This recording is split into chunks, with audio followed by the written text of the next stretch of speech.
Good morning, it's Paul Clegg here, and we're with the Somerset Marketing Hub Online. And today we're going to be talking about the subject of branding. And it's a subject that a lot of people maybe just don't quite understand. They perhaps imagine it to be something that the big brands do. And I tell you what kicked it off. Simon and I were talking last week. We decided to meet up because and I hope he won't mind me saying, I should have asked his permission first off, but Simon had got to a stage where he feels as if he needs to rebrand. And I guess there'll be a lot of businesses out there that do feel they need to reassess where they are, where they're going.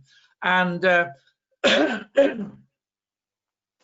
and I think when somebody talks to me about branding, I'm not sure whether they mean branding or marketing, and there is a big difference. And I'm not sure, does everybody know the difference between marketing and branding? Anybody not? I could have a good guess, but I'm not sure I could give you a sort of a dictionary definition. Not sure I could, Barry, but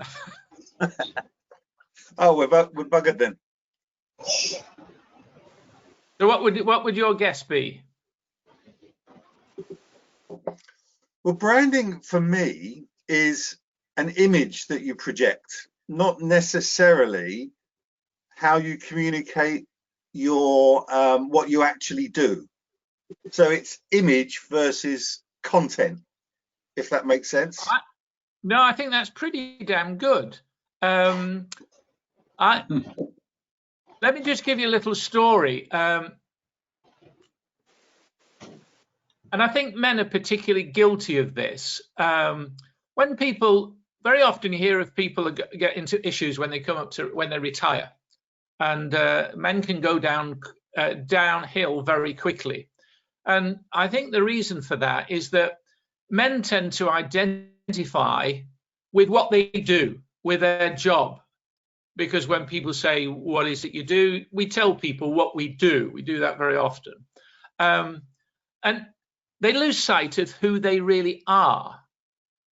And that becomes the challenge, because when the job that they identify with is taken away, they have no idea who they are, who they really are.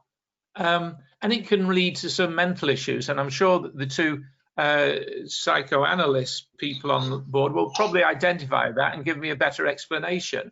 And I think it's going to be, I think it's also the same when there's major changes. We lose sight of who we are. So for instance, with the number of people that are going to be made redundant and their job, maybe it's not going to be easy for them to find that job. So they begin to question, who am I really? I, for a long time, I look at people for who they are, not what they do. That's incidental. So I suppose I look a little bit deeper with people. That's why I like people and I'm curious about people. But who you are is different than the job that you do. And I think when we're running businesses and we add in things that we do, it's very easy to become confused, because who we are, our brand, if you like, is about our reputation. It's about how others see us as individuals. And I think individual businesses can brand themselves a lot easier than companies can, because it's about your reputation, what values you stand for, what you will put up with and what you won't, what you believe in and what you don't. So to me, brands are about reputation, the values that we hold, and other people's relationship with that brand. Ewan, would you agree with that? Would anybody else? Is that not a bad summation? How do you see it? Yeah, I would say exactly the same. I would say that's precisely how I see it. That branding is about the what you are and what you want to be seen as, and as Barry said, marketing is then putting that view of yourself out to the marketplace. That's right. The marketing and all the various tools we use are the way in which we communicate that. And it's something that perhaps a lot of us don't think about. I certainly have only latterly thought about that, you know, because like Simon was starting to question I think what we've found is that, and if you talk to Simon at length, he's extremely knowledgeable. He's got, I don't know, more letters than the alphabet behind him, because he really does take whatever he does very seriously. And he's had it on what he thinks is different brands, you know, different market sectors. But maybe he's become a little bit, you know, maybe he's needed to address going forward, you know, how he needs to be seen. And I think that was the nub that we came to. How do we want people to see us? If you look at the big companies, anybody that knows me knows that I'm an absolute Apple fanatic, if you like. Almost everything, apart from Alexa and Google, are Apple in my place. I've been involved with Apple for since 1990, and Apple clearly, they're a computer like a Windows computer, like a Lenovo, a Dell computer, but their branding is different. I don't see them as that. Apple, they took off. I was with Apple before they became fashionable, but they took off with that ad that said, Apple people think differently. We think, Rod, outside of the box. We just think differently. And it's for creative people, whereas PCs tend to be for accountants. I'm sorry, Mark. It's for people that like numbers. Now, you may argue that now of late, but because all of the other computers have tried to catch up, but it's still about innovation, creativity. So that's the brand values. So if we start to think about our own values that we bring to the party, and I'm going to kick off, and maybe I'm just going to explore with everybody else, and we'll see where that leads. I've always believed in, I'm pretty disciplined from my background. I like to think I'm very reliable. If I say I'll do something, I'll do it, even when the mood in which I've said it has left me. I'll do it, even if when I come to do it, I think, oh, damn, why did I do that? And that's gonna, you know, I don't have time to do that. I'll still do it. So it's reliability is very key. Openness is very key. I don't hide anything. I'd like to think humor comes into it, and I really would like to think I'm pretty creative, although I might not appear so a lot of the time. And so maybe that is an issue when it comes over putting my personality over.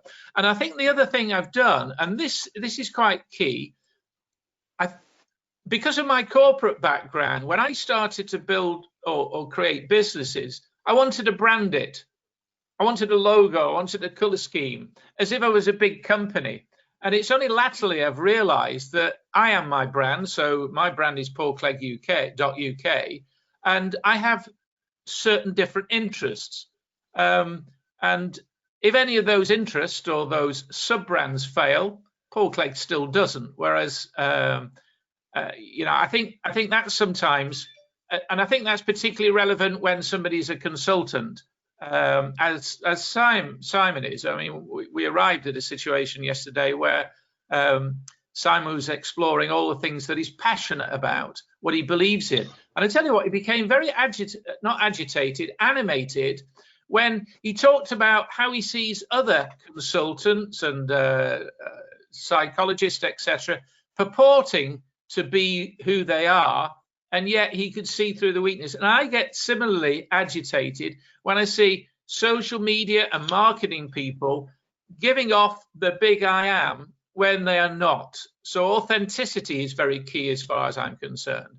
And I think that's why I like Kelly and Ewan, because they're authentic. They know what they're talking about. There's no bullshit there. Whereas there's a lot of bullshit. I maybe have to bleep that out when we do the recording. No, to hell. So producing the brand of who you are and what you stand for is important, because you can look to create a brand on paper, but the brand is only defined by the customer, by the client. Remember, it's how other people see us. So how do people see us? And is it relative or relevant, or does it resonate with the way we want to be seen? So one of my other values is that I believe I walk the talk. I don't say one thing and do another. I'd like to think I do things when I don't believe anybody's watching. The interesting thing is that somebody's always watching. So even with the little things, I will still do, even if nobody's watching. So they're the things. So I'd like to open it up at this stage with other people and see whether and just trust where it goes. Anybody like to kick off? Because Barry, you hit it. You really basically hit it on the head. It's about what you stand for, especially when we're solopreneurs. We might have our EAM or whatever name, creating calm, but people buy people. People buy us. So what are they buying? And what do we want people to see? And do they see that in the way we communicate our brand values? Anybody else like to dive in there? Trust. You've got to be non-flaky, trustworthy, be regular, follow through what you say you're going to do. And if you can't do it, don't say you can do it. Simple. Yep. And be good at it. If you're not good at it, go and find something else that you are good at. Anybody else? I think consistency is a good one. Rod's made a good point there. And although I don't like to agree with him twice in the same sentence, be good at what you do. I mean, yeah, if you can't be good at what you do, why are you doing it?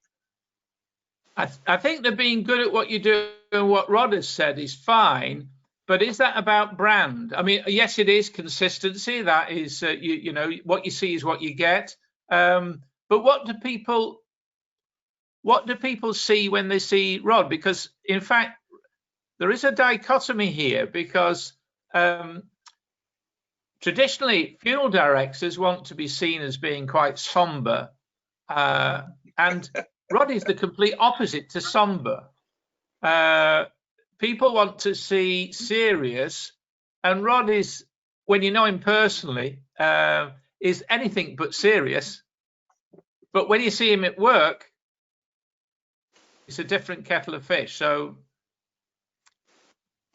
Simon, you and I talked at length yesterday.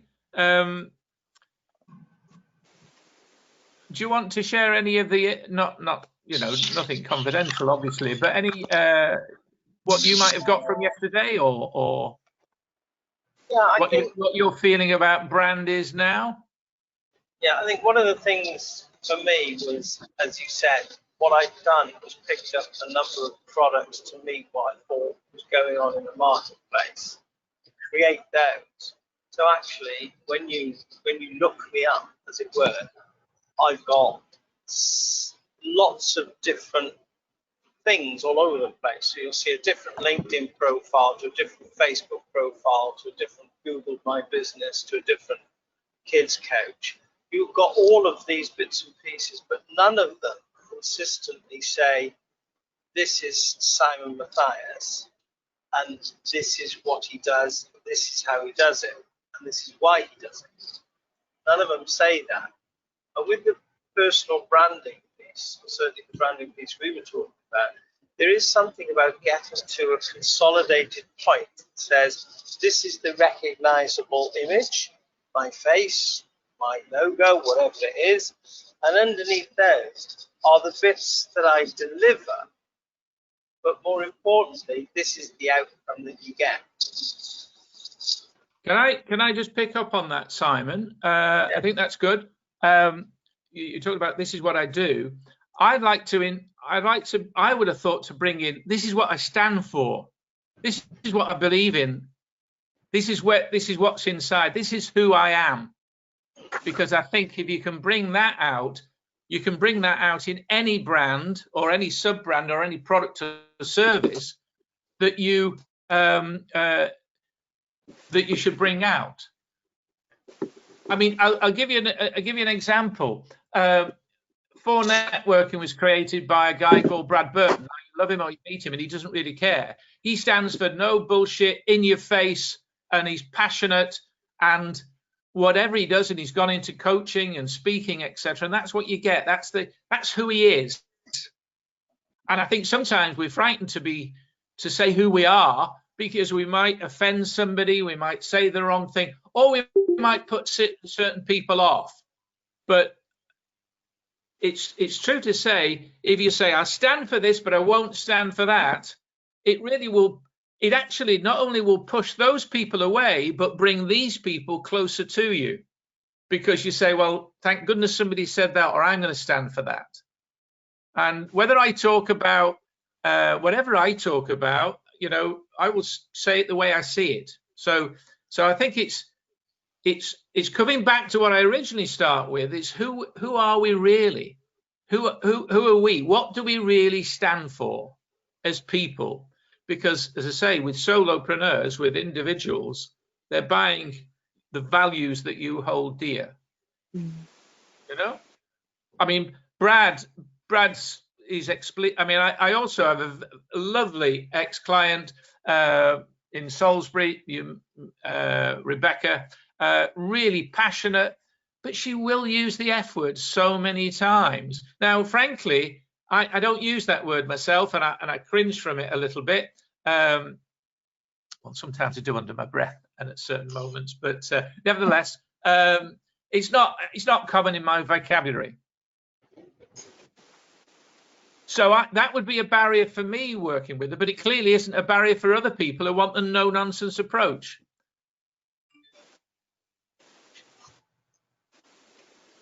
Ewan. I think from just looking at some of what you're saying and the hand gestures that I can see Simon was using, if you go, classic branding talks about, if you imagine like a Colosseum, you have what your product is or who you are is at the top. And then what you have underneath it is you have what are called brand pillars. And they are the things that support who you are. And the way to think about those is to think about a 4, 5, 3, however many it is, things that describe or that you want to be known for. The essence of what you are the pillars that support what you are. And those are how, so when you come to a brand, you think about the pillars first. So ours is something like honesty, integrity, professionalism. They prop up the brand, and then the brand comes out of those pillars that support it, if that makes sense. One of the most powerful personal brands that I've ever known is someone that actually, you know, Paul, is a chap called Thomas Power, who in the marketing world is kind of famous. His brand was so strong that he himself actually took out, I remember seeing it, it was astounding. He took out an insert into a publication called Marketing Week that has a circulation of about 200,000, and he just put an insert into this magazine. It was just about him, and I'd never actually seen someone do a personal brand, but I knew him personally, and what he said about himself, I can actually now think of him exactly who he is, almost like Apple, because he was so good at those brand pillars that he put together about who he was. Yeah. Not everybody, it's the wrong word. It's very easy to think that the big companies, they're the ones with the brands.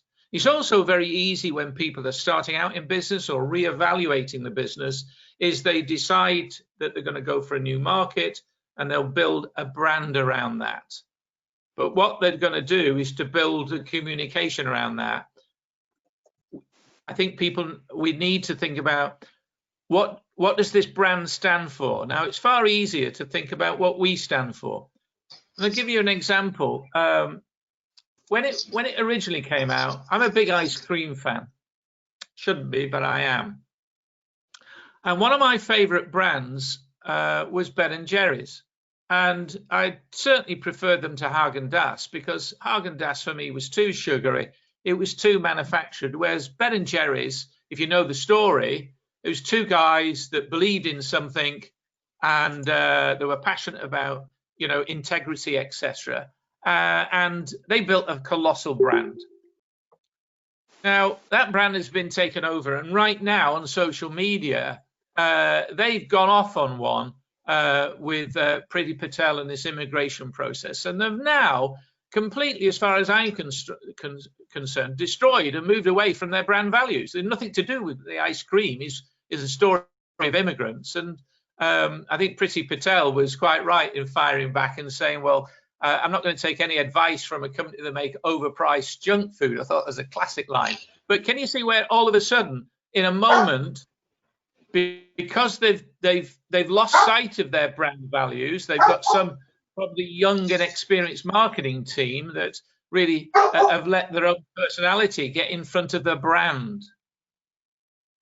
And they're, you know, again, if we look at the companies and why we buy certain things, it's what they stand for, whether that's environmental issues or whatever. That's why we do it with brands, but it can still apply to people. And I think that's really what I wanted to bring out today. That doesn't mean to say anybody's got to change anything that they're necessarily doing, but I think when you communicate, I think when we're all communicating whatever it is we're selling or we go into any market, I think what must come out is our brand values. What must come out is our individuality and what separates us. Because when you look at those values, who am I? Why did I build this business? Why do I want to help people? Why does it really matter that these things get done? Why does it really matter, Rod, that you're seen as following through and consistency and doing a really good job? Why does it matter? I hate flakiness. It's got to be said that I find flakiness a bit of an insult, really. If I say to someone, I'm going to be somewhere, I'm going to do that. You know, if I say to one of my clients, we'll dress your husband, he will be dressed. If I say to them, that's going to go in the coffin, that's going in the coffin with them. I mean, there's no ifs, no buts. It's all got to be done. You know, if I say something to you, you know that it's going to be done. I'm not going to be wishy-washy. I'm going to carry it through to the point. And I also believe that there's a correct price for everything. And the price point, you know, that some of the these funeral businesses have got away with for so many years have been so drastically overpriced. And it, you know, sooner or later, the likes of Pure Cremations who are doing direct stuff and other companies will drive the price down. And we don't want a race to the bottom or anything like that. But I think there's a realistic level, and if you're true and honest to your customers, they will soon get the message. You know, I've delivered over 125 funerals now in less than 4 years. Well, coming up to 4 years in September. Yeah, 4 years. And I think, you know, there are a lot of people out there that know what my values are and how I deliver and how I make it special for each individual one. And so that message ripples through slowly, and it's just timing. You know, once you've done that that many times, your salespeople are your clients.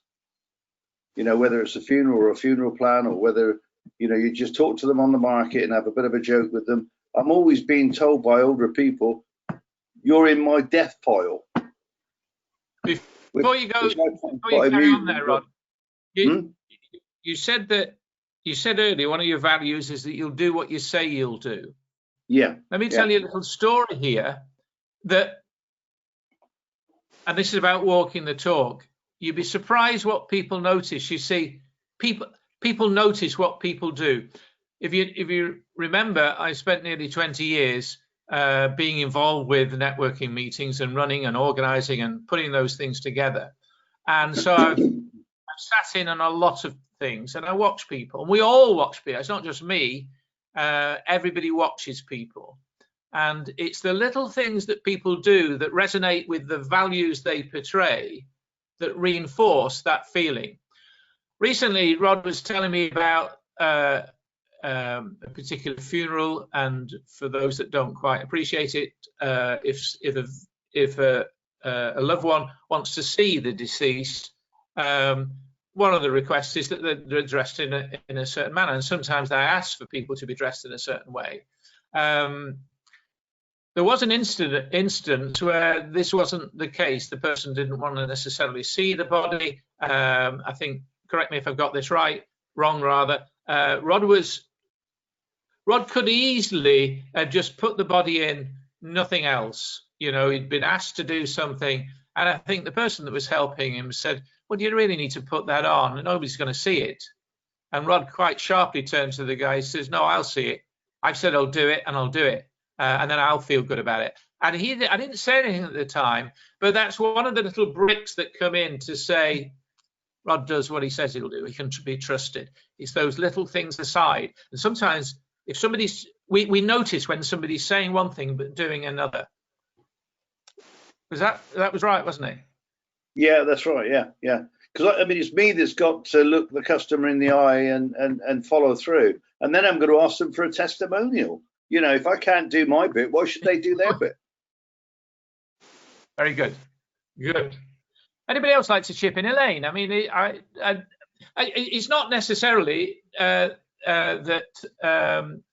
anybody switches or does anything else, but you very much bring to the forth creating calm, because that's at the moment is a product and an identity. But who is the real Elaine Hutchinson? Because I was describing it to somebody, and in fact, I was describing it to Beverly. She said, "Oh, I'd like to meet this lady." Good question. Well asked. Not for any business reasons or whatever. But what I was how I was describing you was very much resonated with Beverly. So what does Elaine Hutchinson stand for? I really put you on the spot, haven't I? I'm going to put somebody else on the spot in a minute. Yeah, you have. Good question. Well asked, really. I mean, I suppose a lot of what you've said resonates for me, that, you know, honesty, reliability, integrity, certainly as a child therapist, knowledgeable, not being knowledgeable, not necessarily shoving it down somebody's face, but having the background experience and the understanding to know what I need to do to best help the client that I'm with at the time, and being able to draw on a lot of experience, a lot of skills, a lot of different sort of ethos and training, as well as, you know, all the things you've said. So is that who you are? No, but I'm not answering that. As I said, good question, well asked. I didn't say I was going to answer it. No, it's a bit unfair to ask you that. I think when you say who are you really, it's what you believe in. And when I ask that, I don't ask that question that often, really. And it's a question a lot of people that may be watching this particular recording maybe need to reflect on. You know, who you are really. What is it you stand for? And I think sometimes when we ask who we are,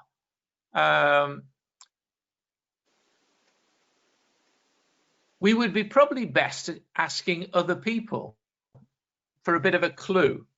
Because as I've said with brands, it's not about how you see your brand, how you see your reputation, it's how others see it. And that can be quite frightening and could be a bit of a wake-up call. I used to find that one of the things that B&I had from a policy point of view was that people came regularly, and if they couldn't attend, they had somebody substitute. And it wasn't because of B&I's policies, but when I found people would not do that, to me it grated a little bit, because to me it was the group wasn't as important. The group wasn't that important, and whatever excuses they had. So anybody that did what they say they would do and committed to the group was pretty important. Barry, we started with you a little bit of earlier. What is it you stand for? What is it? Do you know that I'm not going to plead the fifth or do what Elaine did, but that is a tough question. It is, isn't it? It is. I admit. Hi, Barry. How are you? What do you do? You always tend to reply with what you do, not necessarily who you are. And your trick about saying, well, who do you think I am, or what do you think I do, or reversing it is fine. But seriously, that's a tough question to answer. You know, would you say, you know, family man, wife, 3 kids, you know, bit of a lycra warrior, bit of a petrol head, bit of a, I don't know. I mean, how do you define yourself? That's a tough one.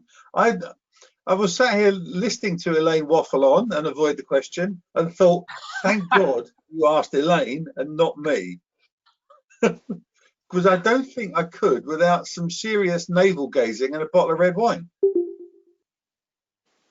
It is a tough question, and if we're not sure of who we are, we become the facade of our business, and we become like everybody else that is in that business. And that's almost boring to say, hi, my name's Barry Tinson, I'm a printer. It's sort of, that puts you in a box that not necessarily you want to be in. Yeah. I think separating what you do and the market, etc., is a bit like it's the marketing communicates who you are. When I run a live meeting, I tend to be quite structured, and I will take control of that meeting, and I know I can get over serious. But despite that, underneath it, I love people that will kick back, and I also love the rapport with people.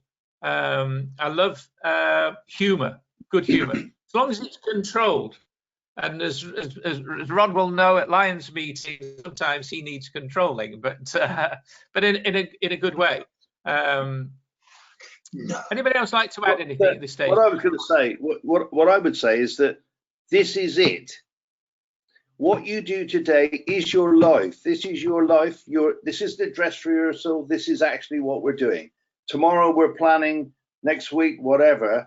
But we don't get 2 shots of it. We get 1 shot at it. And, you know, my whole life is around my business, and my business is around my life. So I live my business and I live my life, you know. And obviously I've got lots of children. I've got interests. I do charity work and also other stuff as well. But I'm very conscious that a lot of unfortunate people out there do a job, get paid by the hour, whatever they do, and unfortunately hate what they do. And, you know, I can think of lots of people, especially in the care industry these days.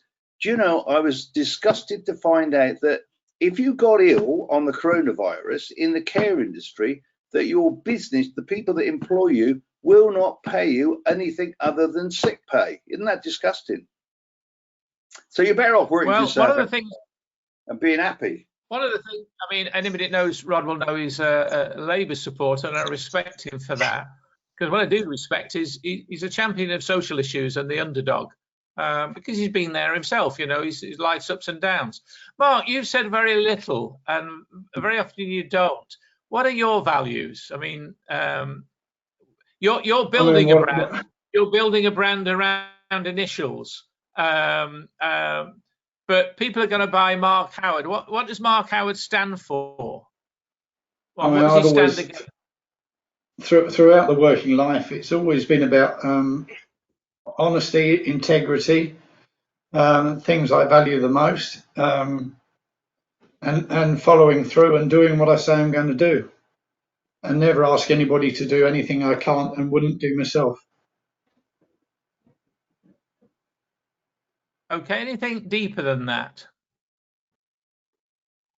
Oh, you're asking for deep. Gosh. I'd make a hopeless psychoanalyst, wouldn't I, Simon? But then I'm not licensed, and I can say what I want to say. I don't mean to go into anything personal from a personal bit. Accountants are very often seen as being very serious and more interested in figures than people. And your blogs now are coming out and just starting to reveal something that I didn't see to begin with. Now, I don't know whether that is giving you a clue. I don't know, a clue. Anybody else?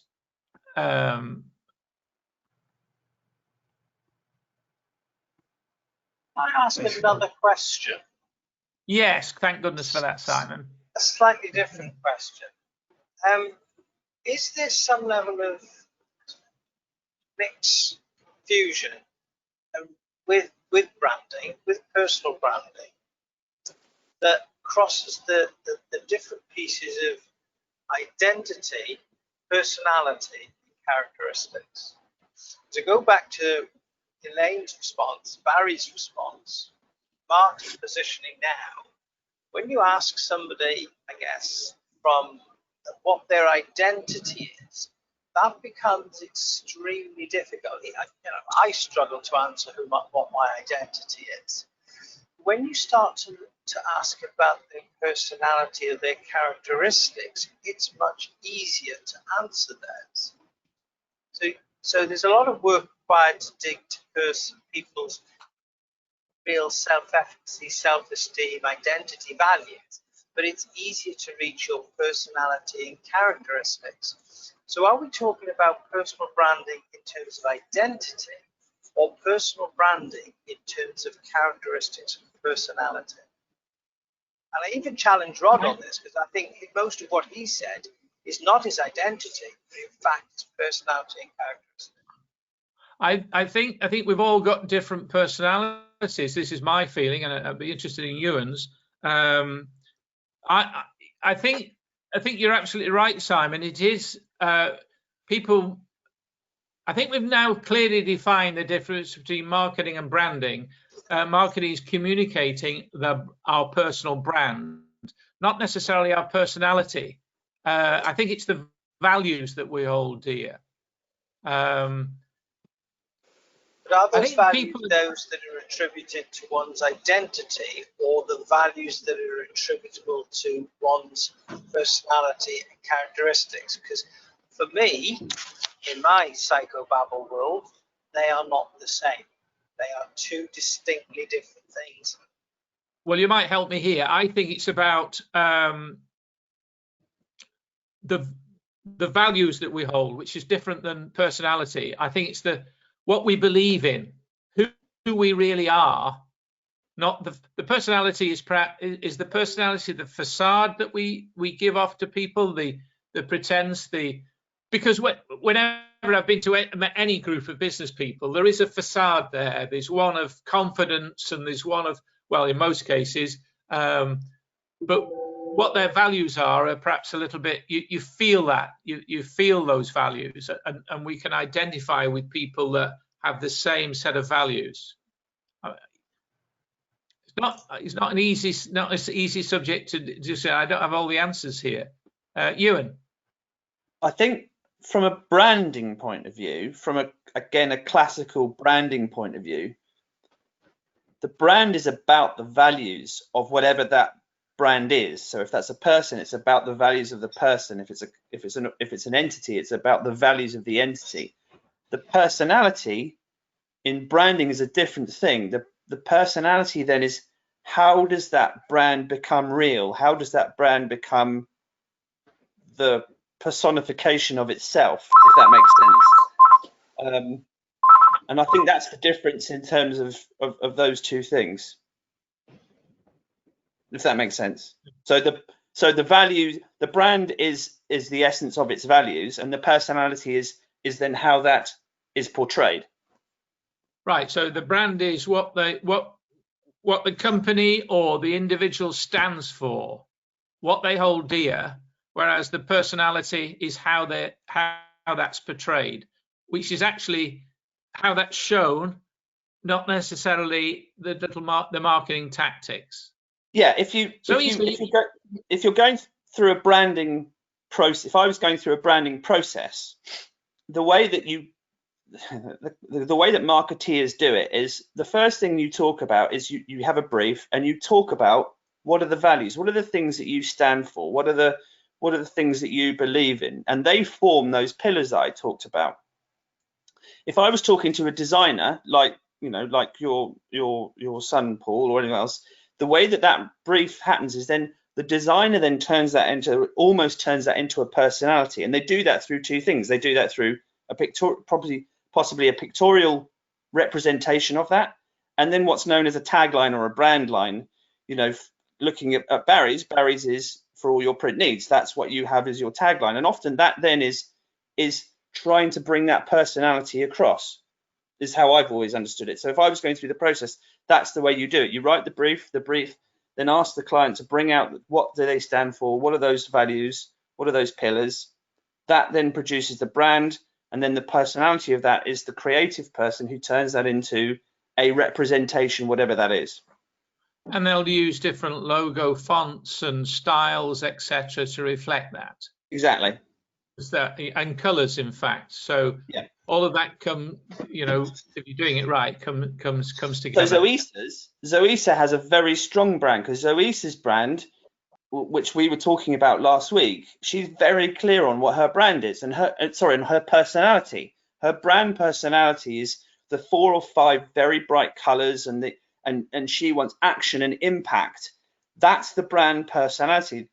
That's the personality that comes across from the brand. The brand that she has is the Zoesa Holder brand.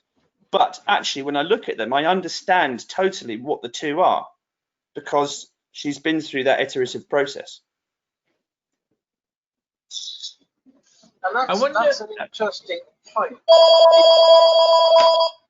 For me, it's less about the defined, structured positioning, but more iterative.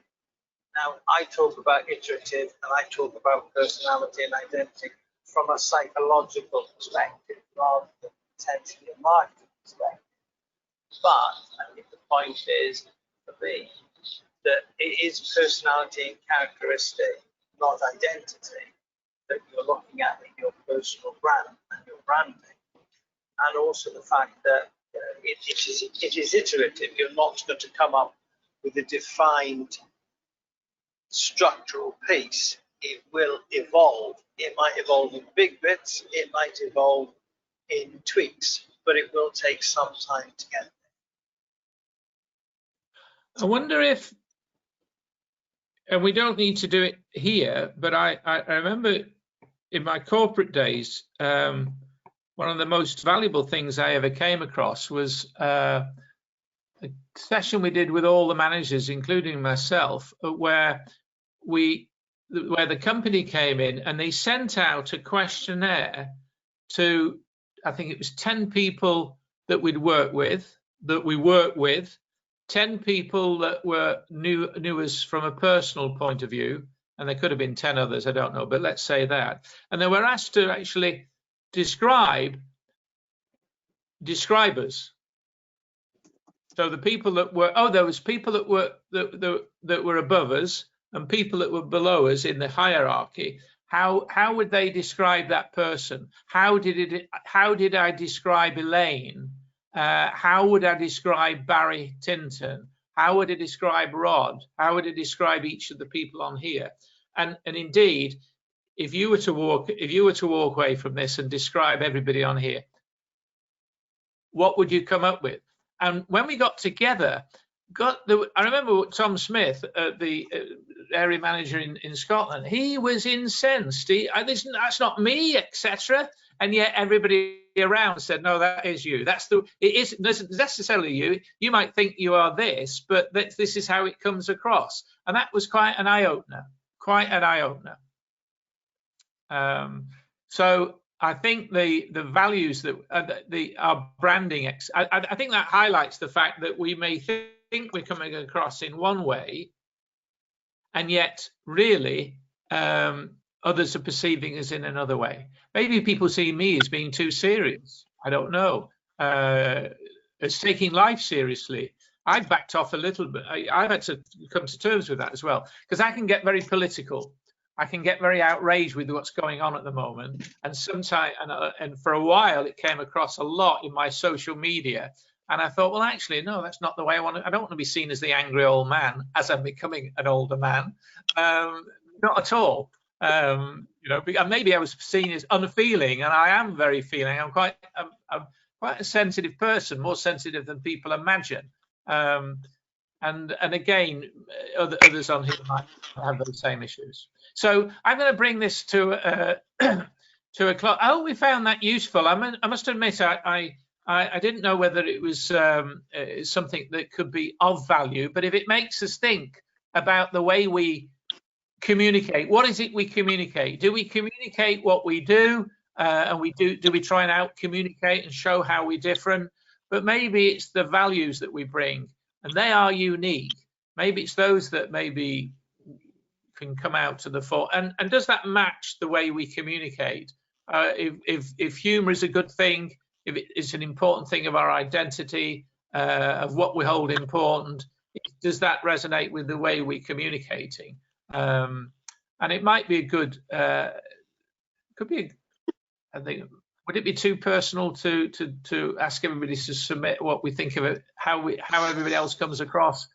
I don't know. I think it could be a real eye-opener, and it could be quite valuable, but I don't know. So I'm going to go around the table and just ask for some closing remarks from everybody. And Rod, over to you. Yeah, very interesting session, really. I mean, I you know, my beliefs and everything else is quite open and clear. I think, you know, I just get frustrated by you know, the way businesses out there, big businesses or small, can use their people, and they're stuck in a job, and you know, there's no way forward, there's no way backwards. They're working to live as opposed to living to work, and it's just a shame. But thankfully, we're all not in that group, are we? Absolutely. Mark?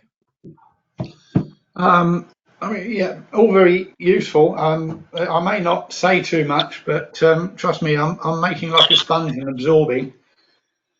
And it's actually been quite off-putting today, because apart from Zoisa, everyone else's camera froze about half an hour ago. All right. Well, I must admit, Simon's audio wasn't was in and out as well. So, but I'm not whether that's just at my end or not, I don't know. I think sometimes we form first impressions of people and that's why I never agree with the argument is the first 5 seconds are the most important. I think you can form opinions of people, and I've always found that the people that are quietest, I consider them to be quite considered. They consider the things, and they take that information in very well. So the fact that you don't say a great deal on these is not that important. It's my job to draw it out. Elaine, how about you? No, really interesting. Thank you. I'll tell you later what I said about you. I really big you up, you know. So anyway, say no more of that. Ewan. Great session. My kind of takeaway would be, if there's the one thing in marketing that I've always strived to help people with, and especially with branding and communications, consistency. Once you decide what you are, just be consistent. Whatever you're doing, be consistent. Yeah. Barry. Yeah, I'm exactly what you had said, and also be comfortable in yourself. Don't try and be something that you're not. I have to say, Paul, you've had me thinking more this morning than I'm perhaps comfortable with at this time of the day. And that's probably a good thing. Yeah, absolutely. So, Isa. Yeah, lots of food for thought. I think the main takeaway things are, in terms of brand, branding is really the image or vehicle that you wish to portray, the quality where it is in the marketplace. The difference, I think the challenge when you're an entrepreneur and do it yourself is to have those clear boundaries of, you know, this is just part of who Zoisa Holder is that I wish to put out there so that people get to know that aspect of me. The challenge, I think, if you've got more of many strings to your bow, is to know the difference between you as an individual who is not the business. So the personal Zoisa compared to, okay, this is the business. So having those clear boundaries and definitions around it. And I don't feel that that is something necessarily that is always picked up upon. I don't know if that's the right word, those are the right words, but for me, I think it's never really not occurred to me. But I think because I am my business and that's how I started it, there's one kind of evolution compared to if you already come in as okay, I'm going to grow to be bigger, or etc. And it is something that definitely evolves. And so too should the brand, etc. As you evolve, if it is you, then that's half of it.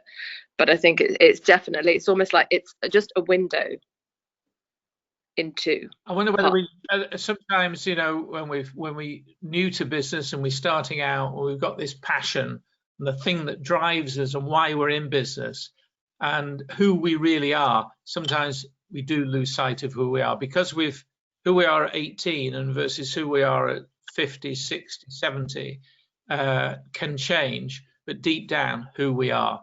And I think that's what people buy into.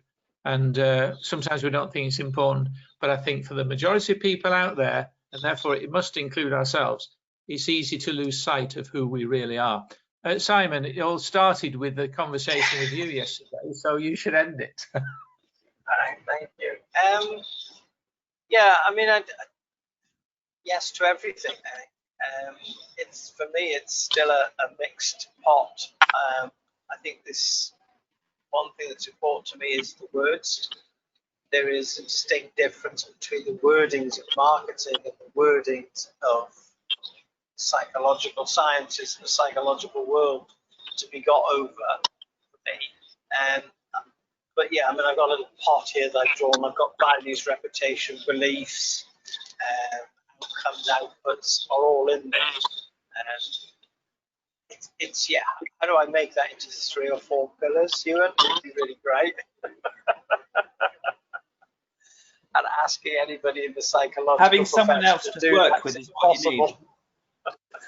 You need someone else to take those and work with you who doesn't have the personal. Often it's someone who doesn't have the personal involvement with you that helps, because they can just take it away and do that. Yeah. I think it could be very, very good if you're talking to anybody offline, talking to each other offline, is to actually say, how do you see me? That could be very valuable, that, how people see you. And you ask enough people. We want to hear the good bits, and every bit is actually, it's not, that's wrong. It's not about good bit and bad bit. It's how people see us. And it starts to think, how do I want to be seen? And I guess that's the difference between really good branding. Ben and Jerry's have got it all wrong. I'm never going to buy their ice cream again.